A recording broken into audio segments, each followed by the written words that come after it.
अभी हम 10th class exam की तैयारी कर रहे हैं और इसमें मैं आपको एक अहम टॉपिक पर कुछ बातें बताने वाला हूँ। वह है how to achieve maximum marks in the English.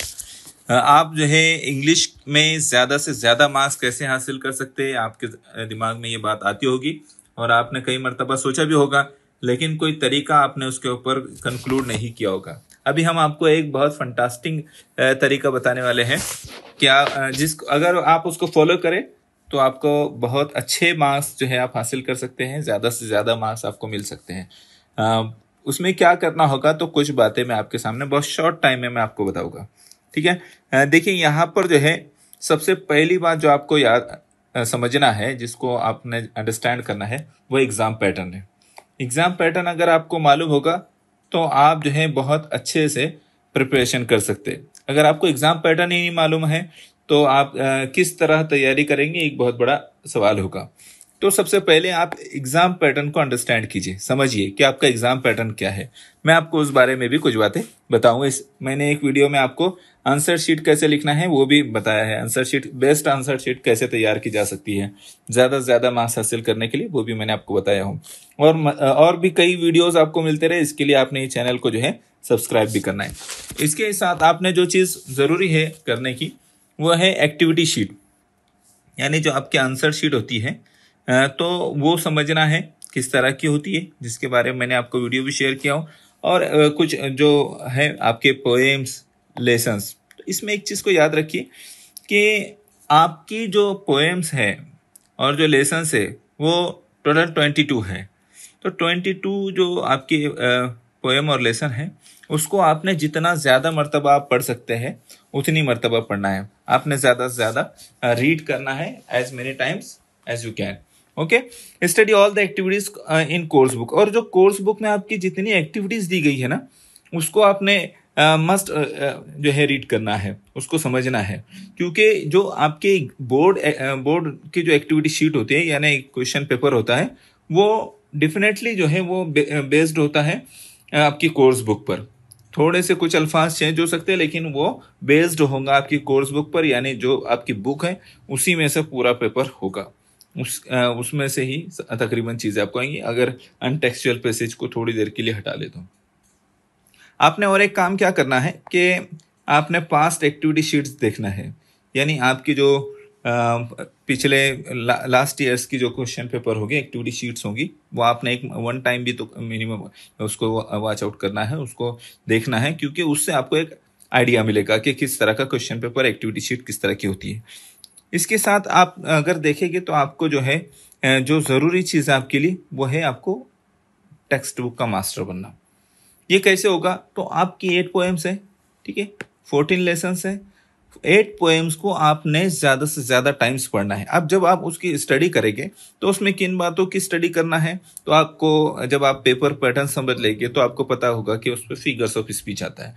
तो फिगर्स ऑफ स्पीच पोएम पढ़ते हुए आप उसको मार्किंग करेंगे कि इसमें जो है कौन सी फिगर्स ऑफ स्पीच आई है, कौन सी पोएम में कौन कौन से फिगर्स ऑफ स्पीच आई है, ये आप स्टडी करेंगे। फिर इसमें जो है उसका एप्रिसिएशन ऑफ पोएम जो होता है वो स्टडी करेंगे। उसमें जो वर्ड्स आए हैं उसकी स्टडी करेंगे। उसमें जो राइम्स आए हैं, राइम्स, वो स्टडी करना है आपने। जो राइम स्कीम आई है वो स्टडी करना है। अगर आप ये पहले ही अच्छी तरह स्टडी कर लेंगे, figures of speech in the poems, rhyme schemes of the poem और rhyming words of the poem and appreciation of the poems, अगर आप इसकी स्टडी कर लेंगे तो आपका एग्ज़ाम में जो है टाइम भी सेव होगा, क्योंकि आपको वहाँ इतना समझने की ज़रूरत नहीं पड़ेगी, और आप जो है ज़्यादा से ज़्यादा मार्क्स ले सकेंगे। इसी तरह से लेसन का भी आपने करना है, ज़्यादा से ज़्यादा जो है टाइम्स उसको रीड करना है, उस पर जो है क्वेश्चन आंसर्स करना है, जो एक्टिविटीज़ उस पर आई हैं वो आपने करना है। मैं आपको बताता हूँ कि किस तरह की एक्टिविटीज़ होती है, किस तरह से आपने आगे स्टडी करना है। Instruction for comprehension section activities, ये जो आपकी एक्टिविटीज़ होती है कॉम्प्रिहेंशन वाली, यहाँ पर मैंने उसको मेंशन किया हूँ। एक्टिविटी शीट में आप क्वेश्चन नंबर 2 का A, B, A1, B1, A2, B2, A5, B5, ये क्वेश्चन नंबर 2 के इतने क्वेश्चन जो है कॉम्प्रिहेंशन बेस्ड होते हैं, यानी ये उन 14 लेसन्स में से हो गए। क्वेश्चन नंबर 3 का A, A1, A2, ये भी उन जो है क्वेश्चंस उन जो है लेसन्स में से होंगे, 14 लेसन्स में से। तो आपने इसके लिए जो है 14 लेसन में से भी होगा और अनटेक्चुअल पैसेज उसमें उसके बाहर से भी होगा, एक ही पैसेज सिर्फ। तो इस तरह अगर आप उसकी स्टडी करेंगे तो आप उसमें जो है कमांड हासिल कर लेंगे, आपको उसकी तमाम एक्टिविटीज जो है अच्छी तरह से समझ में आ जाएगी। आपने ज़्यादा से ज़्यादा टाइम उसकी प्रोज पोएट्री सबको जो है अच्छी तरह से स्टडी करना है। इसके साथ साथ जो है आपने जो एक्टिविटीज़ की स्टडी करना है उसमें जो साइड में पैनल्स दिए हुए होते हैं, यानी जो यहाँ पर देखो मैं आपको बताता हूँ, यहाँ पर द टीनेजर्स प्रेयर एक पोएम है।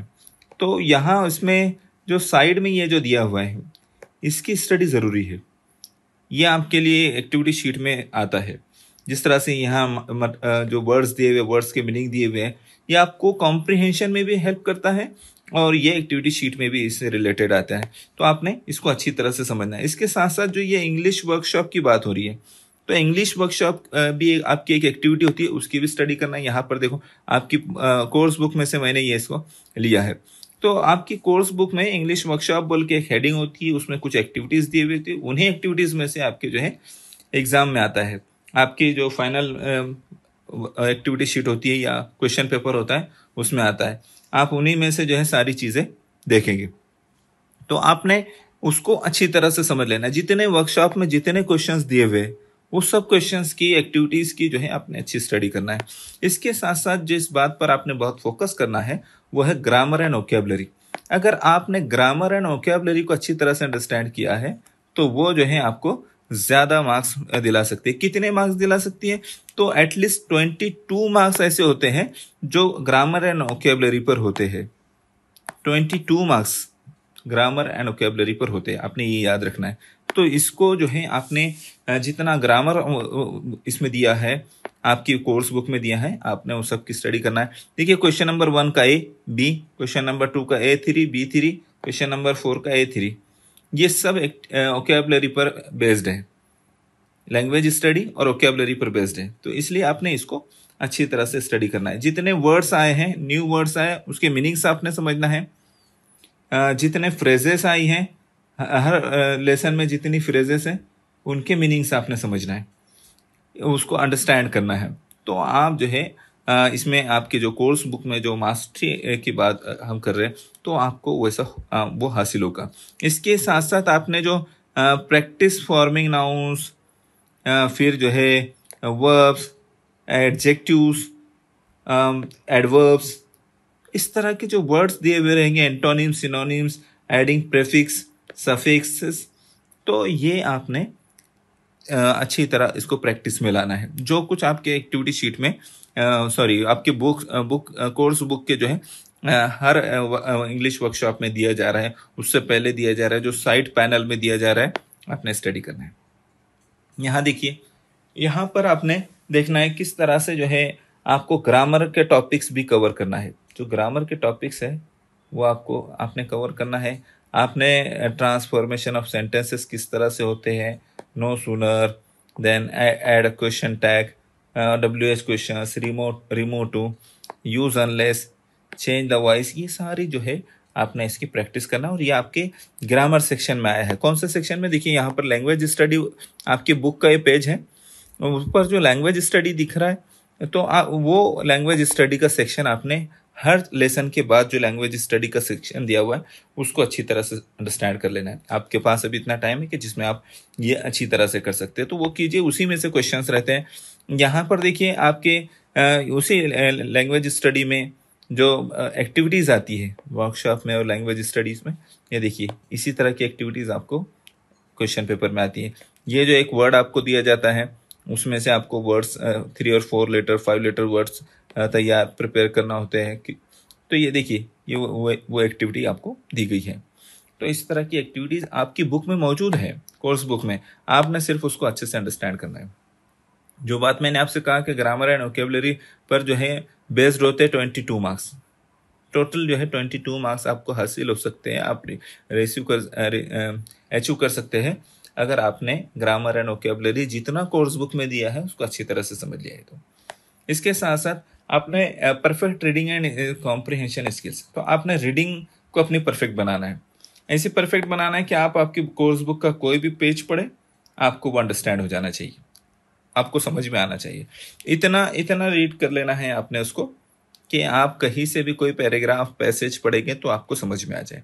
ये बहुत ज़रूरी है कॉम्प्रिहेंशन स्किल आपकी।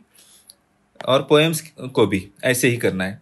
अब जब आप पोएम्स पढ़ते हैं, मैंने आपसे कहा था कि फिगर्स ऑफ स्पीच में राइमिंग वर्ड्स, ये सब चीज़ें ज़रूरी है, अप्रिसिएशन ऑफ पोएम्स, और ये आपको जो है 8 पोएम्स पूरी स्टडी कर लेना है। इसके साथ देखिए समरी आपको होती है, नॉन टेक्सचुअल पैसेज पर आपको समरी तैयार करनी होती है। तो आपने कुछ पैसेजेस की समरी लिखने की, राइट करने की जो है प्रैक्टिस करनी है। कुछ प्रैक्टिस करने के बाद आप जो है एग्जाम में जो भी आपको अनटेक्सचुअल पैसेज आएगा, आप उसकी समरी जो है तैयार कर सकते हैं। तो इसकी प्रैक्टिस पर डिपेंड है ये सब।